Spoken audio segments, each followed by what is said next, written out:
South Korea and the United States are expected to announce the suspension of large-scale military drills this week, with the provision that they would restart if North Korea failed to keep its promise to denuclearize, news agency Yonhap said on Sunday.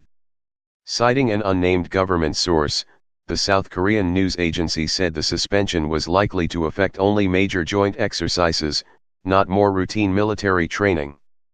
U.S. President Donald Trump surprised officials in Seoul and Washington when he pledged to end war games after his summit with North Korean leader Kim Jong Un in Singapore last week. Immediately after the announcement, U.S.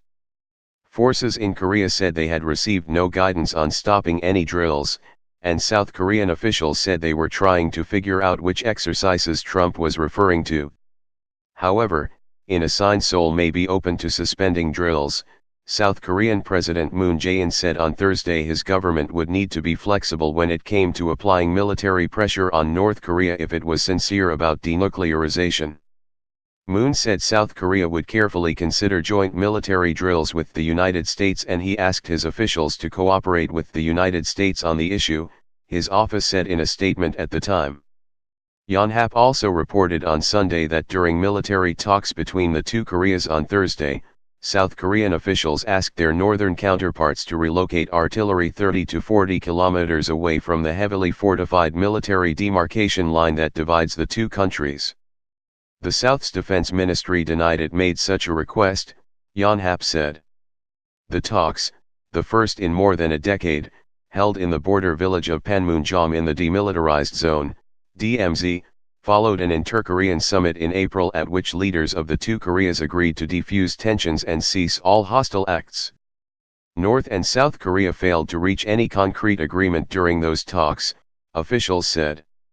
North Korea proposed to Seoul to disarm, on a trial basis, the joint security area in Panmunjom, the only site in the DMZ where both countries' soldiers stand almost face to face, the South's presidential spokesman said on Friday.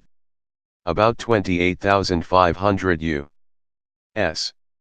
troops are stationed in South Korea, a legacy of the Korean War, which ended in 1953 in an armistice that left the two Koreas technically still at war.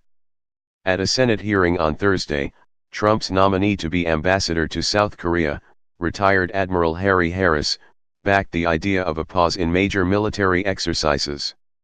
He said his understanding was that any suspension would involve only major military exercises and that regular training of U.S.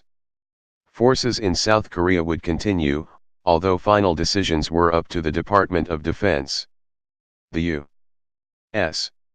South Korean exercise calendar hits a high point every year with the Full Eagle and Max Thunder drills, which both wrapped up last month. The next major drill, Ulchi Freedom Guardian, is planned for the end of the summer. Last year, 17,500 American and more than 50,000 South Korean troops